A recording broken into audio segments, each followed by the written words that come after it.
Court में मौजूद है जहां पर सादुर रहमान और रकी को पेश किया जा रहा है और इस वक्त नाज़रीन किराम इनके ऊपर जो एलिगेशन है कल उनको अरेस्ट किया गया था और फिर उसके बाद आज इनको पेश किया गया सब हो चुके हैं। साद कल आपको कहाँ से अरेस्ट किया गया था? कोई तशद्दुद वगैरह किया गया? वहाँ पे आपकी बनेगी। आप ऐसे बताएं कोई तशद्दुद तो नहीं है वहाँ पे? बात हो रही है।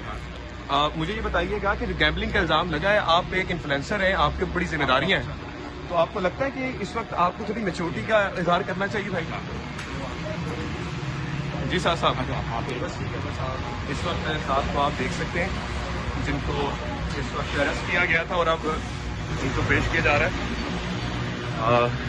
ये आपके सामने नाज़रीन किराम साहब को गैम्बलिंग का दरअसल इल्ज़ाम था इनके ऊपर और ये बताया गया था कि इन्होंने जो गैम्बलिंग ऐप थी उसके ज़रिए से स्केलेंट बताया और फिर उसके बाद कोर्ट ने जो ऑर्डर किए थे तो आपके सामने आप साथ को इस वक्त सूरत हाल में देख सकते हैं।